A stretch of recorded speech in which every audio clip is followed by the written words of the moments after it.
નમસ્તે માનવ સેવા પાટલી।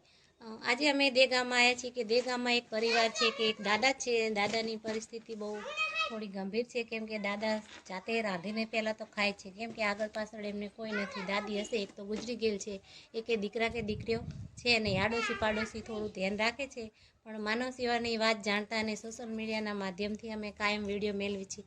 તો સોશિયલ મીડિયાના માધ્યમથી એમને વિડીયો ધ્યાનમાં આવ્યો અને દાદાને પણ અમને ફોન કરીને દાદાની વાત જણાવી। તો અમે આજ દાદાની મદદ માટે કે સેવા માટે જે કંઈ પણ અમે એમની માટે જે કંઈ લઈને આવ્યા છીએ તો અમે દાદાને આપશું। અને જે ગામના લોકો છે તેમની સાથે આપણે થોડી વાત કરશું કે દાદાને પરિસ્થિતિ કેવી છે ને કેવી રીતના રહે છે। તો તમારું નામ ભાઈ? મહેશભાઈ। મહેશભાઈ, ગામ? ગામ દેગામ। દેગામ। તો દાદાની પરિસ્થિતિ જે આવી રીતે એકલા રહે બરોબર, એમને કોઈ પાછળ રહે નહીં, ભેયું છે રણમાં રહે। એટલે વાહે મોરીમાં કે કોઈ આપણે જો હોય તો કંઈ ખબર આવે બરોબર, કોઈ બનાવી માજી છે પડકે એ તો રાતીને દે। પછી અમને ખબર પડી કે અમે એકલા રહે કરતાં આપણે થોડુંક સપોર્ટ કરી કોઈને આગળ વાત કરી। પછી માણસી વાત કરી, પછી ઘોડા ભાઈ મને વાત કરી કે આપણે કે થોડીક વસ્તુ કે એમને કે જોઈને આપણે કઈ વાંધો નહીં। પછી મેં વાત કરી થોડુંક આવું વસ્તુ મેં પહોંચાડી અત્યારે કીટ ને એવું, એકલા જ રહે। દાદાની પરિસ્થિતિ બહુ જ ખરાબ છે હાલમાં। દાદા પાસે કઈ છે નહીં, કોઈ છે આગળ પાછળ કોઈ નથી, ભાઈઓ કોઈ દેતા નથી હાલમાં। ખોડા ભાઈનો સંપર્ક કરી માનવ સંસ્થાએ જે સહકાર આપી એ બદલ આભારી। તો તમે જુઓ છો કે સોશિયલ મીડિયાની તાકાત આટલી છે કે જે કંઈ પણ અમે વિડીયો બનાવી છે તે પણ કોઈને દેખાડવા માટે નથી કરતા। પણ કોઈ આવું પરિવાર હોય, નિરાધાર પરિવાર હોય, તમારા ગામમાં હોય કે આડોશ પાડોશમાં હોય તો તમે તો થોડુંક દેવો, પણ જે આપણે કોઈ એવા સોશિયલ મીડિયાના માધ્યમથી કોઈ સેવા કરતા હોય તો એ લોકોને આપણે ફોન કરી જાણ કરી તો એમને પણ જે થાય એ મદદ કરી શકે। તો આજ પણ અમને દેગામથી એક ફોન આવે તો અમે દાદાની મદદ માટે આવેલા છીએ। તો તમારા ગામમાં પણ કોઈ પણ આવું નિરાધાર પરિવાર હોય, એકલા અટુલા હોય તો અમારો સંપર્ક અમે નંબર નાખશી, તો અમને સંપર્ક કરો કે આવું પરિવાર હોય તો એને આપણે જે થાય મદદ કરી શકીએ। તો આપણે દાદાને મળશું ને દાદા હારે વાત કરશું ને જે કંઈ પણ આપણે 15 દી 10 દી ચાલે એટલે કીટ લાવ્યા છીએ તો દાદાને આપશું।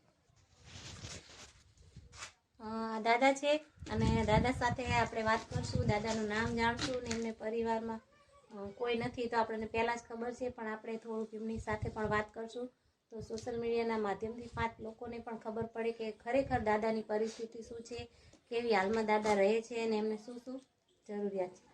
તો દાદા તમારું નામ? ચમનભાઈ। ચમનભાઈ, આગળ પાછળ કોઈ નહીં? કોઈ નહીં, દાદી એ નથી? દાદી એ નથી, દાદા નથી। બરોબર।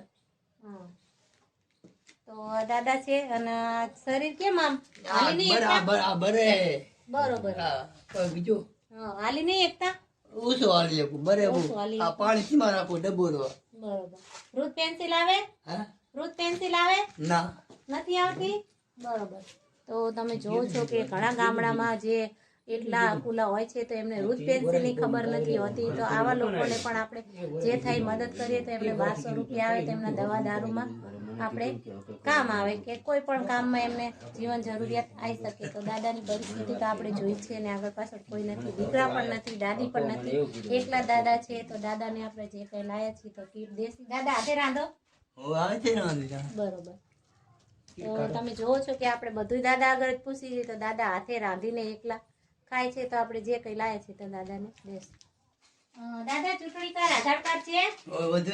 બરોબર। વોટ દેવા જાઓ? બરોબર। તો તમને આ રૂટ પેન્સિલ નું કરાવી દેસી તો? આધાર કાર્ડ મારા ભાઈના ઘરે પડ્યું હોય। બરોબર। આ પણ ભલે પડ્યું હોય એ તો સાચવવા માટે તમે એકલા હોય એટલે આપવું પડે કોઈ। દવાખાના લઈ હતા અહીંયા મૂકી દીધું બરોબર। હા તે તમારા રૂટ પેન્સિલ નું ભાઈ કરાવી દેશે, આપજો કોઈ બિન આ ભૂવો ભાઈ નાખું તો હા કોઈ બિન તમ તાર આવજો, તમારી મદદ જ કરે એમ નહીં બરોબર કે તમારે 1200-500 રૂપિયા આવે તો તમારે શું તમારા શરીર માટે વાપરવા થાય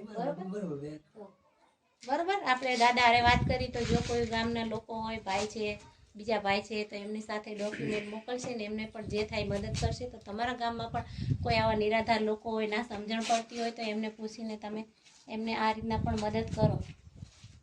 લાવો કીટ લાવો।